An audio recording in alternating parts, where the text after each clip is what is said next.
하나님 말씀은 사무엘상 1장 12절에서 18절까지입니다.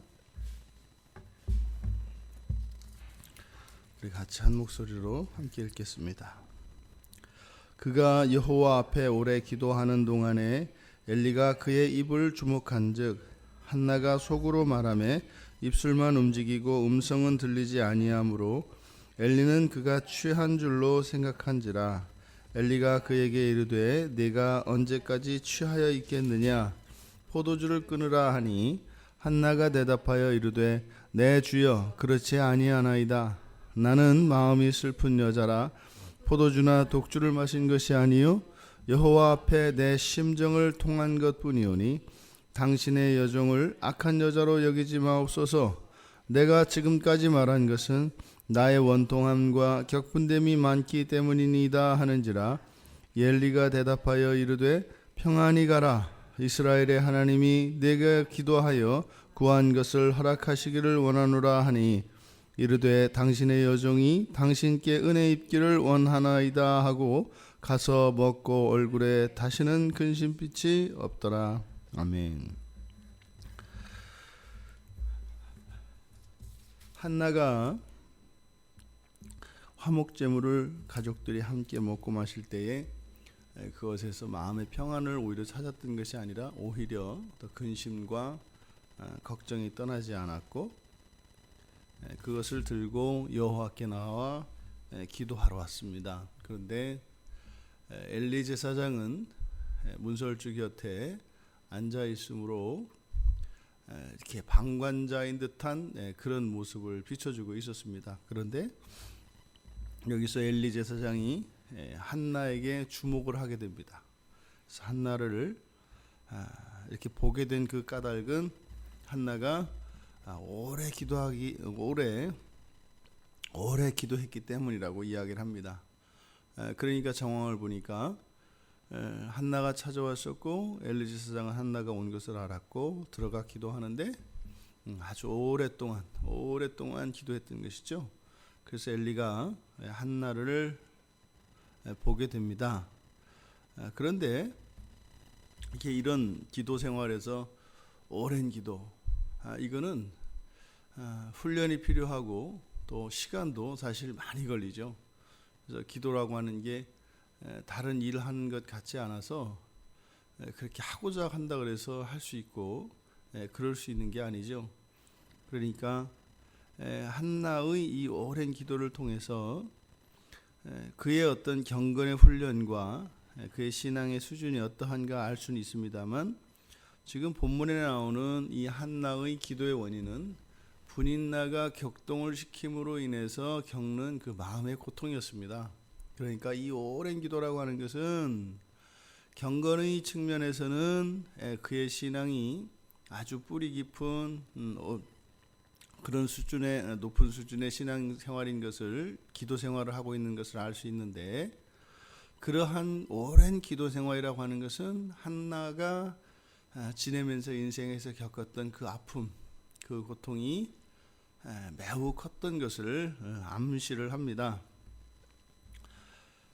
한나가 그렇게 오래 기도하고 있었기 때문에 엘리가 한나를 바라보게 되는데 도대체 무슨 일인가 바라보았던 엘리는 한나가 술에 취한 것으로 생각을 했습니다. 그러니까 저 한나가 술을 먹고 와서 저러는구나 라고 생각했다는 거죠. 그렇게 생각한 이유는 이렇게 입술만 움직이고 음성은 들리지 않았기 때문입니다. 이때 당시의 보통 기도의 전형적인 형태는 소리를 내서, 그러니까 우리가 오늘날 하는 이런 통성기도, 이런 것이 고대에서의 기도의 일반적인 모습이었죠. 그래서 두 손을 하늘을 향하여 들고 그리고 큰 소리를 내어서 가슴을 치며 그렇게 기도하는 것이 고대 유대인들의 일반적인 기도 방식이었습니다. 근데 지금 한나는 그렇게 소리를 내지 않고 아무 소리를 내지 않고 오랫동안 기도하고 있는 한나를 엘리가 이상하게 바라보았고 그랬더니 입술이 이제 움직이는 거였던 거죠. 침묵은 큰 소리보다 더 큰 소리를 낼 수 있습니다. 사람의 목청을 돋구어서 정말 목이 터져라고 외치는 그런 절규하는 기도도 있겠습니다만, 소리 없는 침묵으로 사실은 소리를 능가하는 더 큰 소리를 내기도 합니다. 지금 한나의 기도가 그러한 것이죠. 실제로 이 기도의 세계에는 아주 다양한 그런 경험들이 있습니다. 기도 안에, 기도의 세계에 들어가 보면 아주 다양한 경험들과 다양한 형식들, 방식들이 있습니다. 그래서 기도를 그렇게 우리가 어떤 기준에 의해서 이것을 획일화하거나 또 어떤 방식을 절대화해서 이렇게 하는 것이다 라고 그것을 규정하기가 쉽지 않은 것이 이 기도입니다. 실제로 이 기독교에서 하는 이 기도라고 하는 것은 단순히 이런 기도의 제목들을 나열하는 것뿐만 아니라 하나님과의 영적인 소통, 또 하나님과의 영적인 그 교제를 하는 것이 또한 기도이기 때문에 사람이 사람을 사귀고 만나서 이야기하고 같이 교제하는 시간에 일어난 그 일들에 대해서는 뭐라고 할 수가 없습니다. 그러니까 유난스럽게 우리나라에서 한동안 요즘도 여전히 이렇게 우리 신앙인들 사이에서 의견이 분분한 것이 이제 방언에 관한 것인데, 그러니까 너무 방언을 무슨 특별한 것으로 자꾸 그렇게 의미를 부여하려고 하는 것도 너무 극단적인 것이고, 또 한편으로는 또 방언은 없다, 아니다 이렇게 하는 것도 그것도 아니고, 항상 우리가 잊지 말아야 할 것은 우리 신앙의 모든 기준은 성경이라는 겁니다. 그러니까 성경에 있으면 맞는 거고요, 성경이 아니라고 그러면 아닌 거고요. 그래서 그냥 편안하게 성경을 따라가면 될 터인데, 어떤 것은 성경에 나와 있는데도 불구하고 아니라고 하고, 어떤 것은 성경에 나와 있지 않은데도, 성경이 규정하고 있지 않은데도 자꾸만 사람들이 그것을 규정하려고 하는 이런 일들이 있습니다. 그러니까 저희 신대원에서도 방언에 대해서 이제 그 두 부류로 딱 나뉩니다. 그래서 아주 고지식한 개혁신앙을 하는 어떤 노 교수님이 계셨는데 지금은 이제 은퇴하셨어요. 그래서 이제 그 방언 페이지론의 그 선두 주자하셨습니다. 근데 이제 그 교수님은 방언은 없다는 거예요. 이미 다 폐했다는 거예요. 그래서 그 교수님하고 한번 산책을 이렇게 이제 하게 됐습니다. 우연히 이제 산에서 만나가지고 같이 교수님하고 이렇게 이제 산책을 하다가 이제 방언에 대한 이야기를 이제 하게 됐어요. 그랬더니 이제 교수님이 이제 그 개인 신앙에 대한 이제 간증 얘기를 어떻게 하시다가, 해서 그렇게 사람들이 그 방언을 막 한동안 이렇게 은사를 막 추구하던 그런 때가 있었어요, 한국 교회 안에서.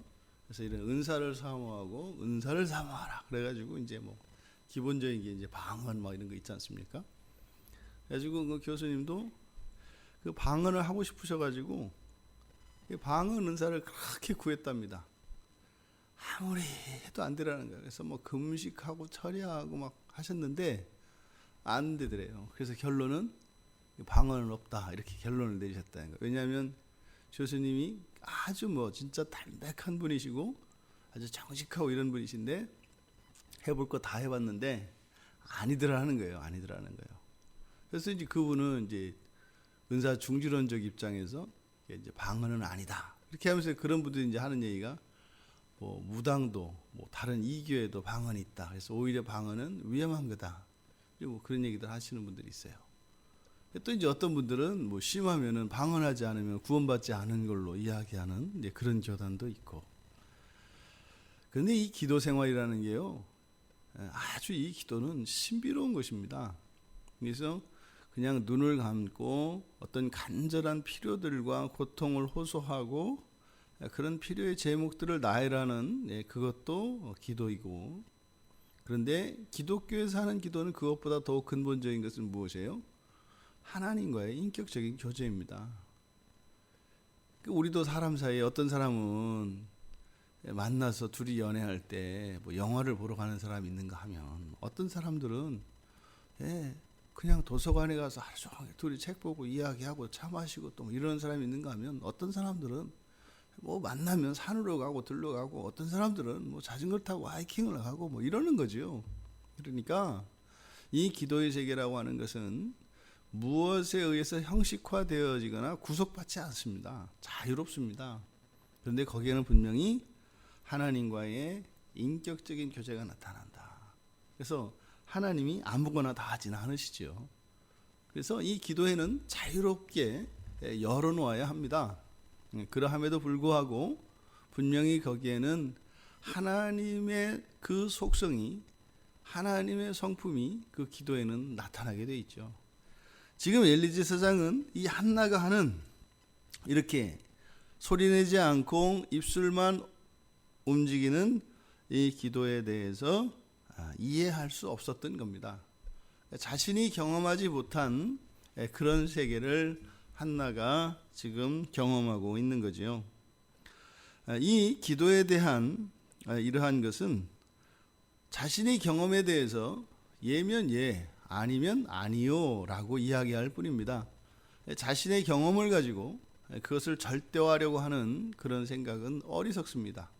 성경에서 분명히 방언에 대해서는 이야기합니다. 방언은 두 가지 종류가 있습니다.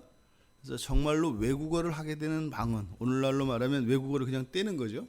외국어 방언이 있고 또 사람이 알아들을 수 없는 중얼거리는 것 같은 그런 방언이 또 있습니다. 그런데 그것이 뭐 특별한 뭐 굉장한 어떤 것에 대한 증거이거나 그렇지는 않습니다. 그러니까 그것은 분명히 기도에는 이런 개인적인 측면이 있기 때문에 그것을 우리가 규정할 필요는 없다. 그런데 엘리가 어떻게 했던 거예요? 그런 거는 아닌 거죠. 없는 거죠. 그러니까 뭐 한 거예요? 술에 취한 거죠.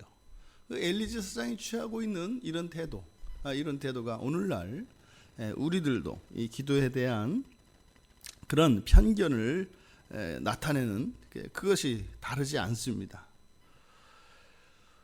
그렇게 생각하는 엘리와 지금 정말 깊은 기도의 세계를 경험하고 있는 한나 사이에 대화가 일어납니다. 기도하고 있었고 그것을 바라보았던 엘리가 한나에게 도대체 얼마나 언제까지 취해 있을 것이냐.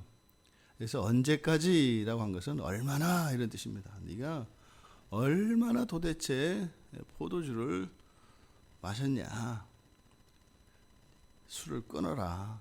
이렇게 이제 이야기를 한 거죠. 그랬더니 한나가 취하지 않았습니다. 이야기하면서 마음이 슬픈 것이고 여호와께 마음을 보인 것이다. 우리말로 이렇게 이제 마음이라고 번역되어 있는데 우리말 성경에 구약 성경에서 마음이라고 번역되어진 게 두 단어, 그러니까 세 개 단어죠. 세 단어를 마음이라고 하는 우리말로 번역을 합니다.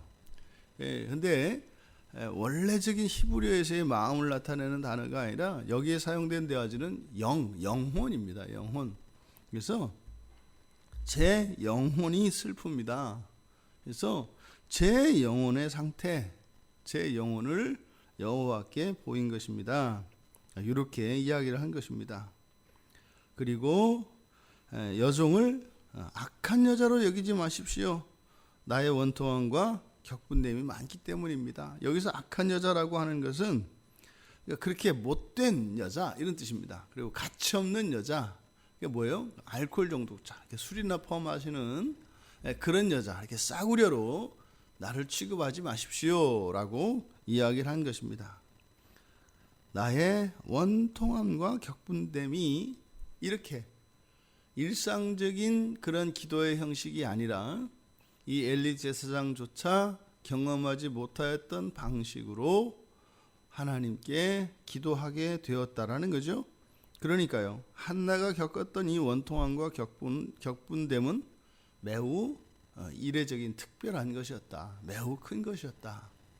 그래서 이러한 일상적이지 않은 특별한 고통은 이렇게 한나로 하여금 일반적인 신앙의 형식, 그러한 경건의 모습을 훌쩍 뛰어넘게 하고 있습니다. 엘리 제사장이 의심할 정도로 이렇게 오래 기도하고 또 소리내지 않고 입술만 움직이는 이것을 통해서 한나가 그때 당시에 겪었던 어려움과 그 아픔과 이 격분됨이 아주 극한에 이를 만한 그런 것이었음을 우리들에게 가르쳐 줍니다. 그랬던 한나에게 제사장 엘리가 평안히 가라, 이스라엘의 하나님이 내가 기도하여 구한 것을 허락하길 원한다 라고 축복을 합니다. 그때 엘리의 축복에 대해서 한나가 믿음으로 받아들입니다. 당신의 여종이 당신께 은혜 입기를 원합니다 라고 하고 난 뒤에 한나는 가서 먹고 얼굴에 다시는 근심의 빛이 없었다라고 합니다. 그러니까 지금 한나가 여호와의 전에 나와 기도하기 이전 올 때의 상태와 이제 그렇게 오랜 동안 침묵으로 하나님께 가슴을 찢으며 마음을 찢으며 그 영혼의 슬픔을 드러내 보이는 그 기도를 통하여 하나님께서 응답하여 주셨고, 그로 말미암아 이제 한나의 마음속에 더 이상 근심은 사라지게 됐고, 그리고 그녀의 영혼에 평화가 찾아왔습니다. 이것이지요. 이렇게 하고 돌아갔을 때 분인나가 즉각적으로 회개하고 다시는 그러지 않겠다, 이렇게 환경이 바뀌는 것이 아니죠. 하나님의 그 위로와 하나님의 그 응답이 마음의 믿음으로 받아들여졌을 때 도저히 견딜 수 없는, 그렇게 오래 기도하지 않고는 견딜 수 없는, 그리고 일반적이지 않은 그러한 기도의 형식을 취할 수밖에 없었던, 소리로 다 낼 수 없는 그 가슴을 찢는 소리를 침묵으로 낼 수밖에 없었던 그 한나에게 평화가 찾아온 것처럼 우리들의 일상이 이뤄야 할 것입니다.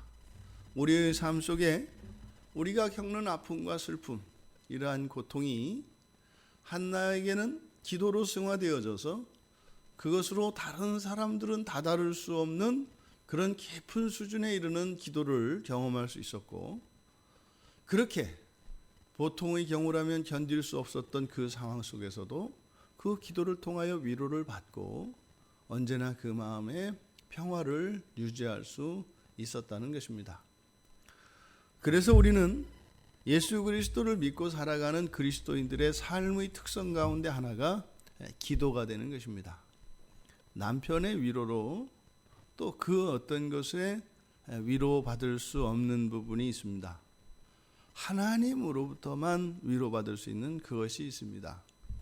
그러한 고통과 그러한 필요와 아픔들, 그것을 내버려 두는 것은 하나님의 몰인정과 무관심과 무능력이 아니라 우리 안에 있는, 우리의 마음을 차지하고 있는 하나님이 아닌 다른 것들, 우리의 마음속에 있는 그 무게중심을 하나님께로 옮기고 하나님으로 채우는 과정, 이 과정이 반드시 고통을 통해야만 되어진다는 겁니다.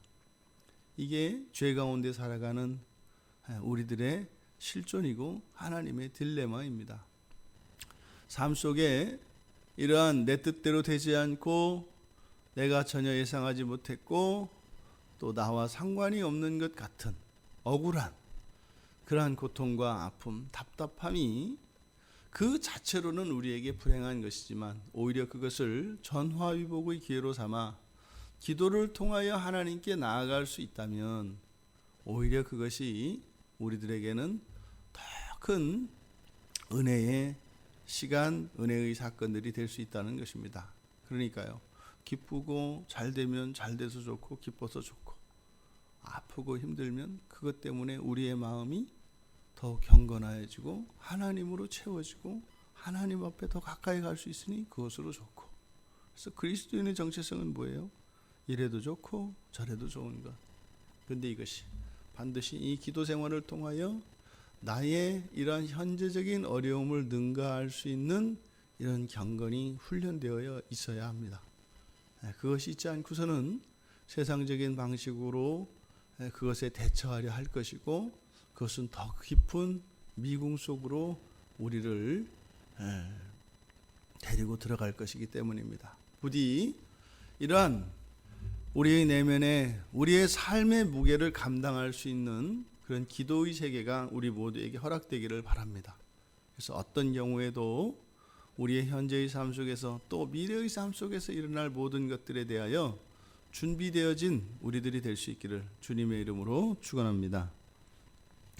하나님, 한나의 술 취한 것 같은 그 기도는 그동안 그녀가 겪었던 삶 속에서의 그 아픔과 그 슬픔이 얼마나 지독한 것이었는가 하는 것을 보여주었습니다. 하지만 그런 아픔과 슬픔 속에 한나는 하나님을 떠난 것이 아니라 오히려 하나님께 더욱 가까이 나와 간절히 매달림으로 삶 속에서 일어나는 이런 모든 어려움들을 이길 수 있는 기도의 세계를 가지고 있었습니다.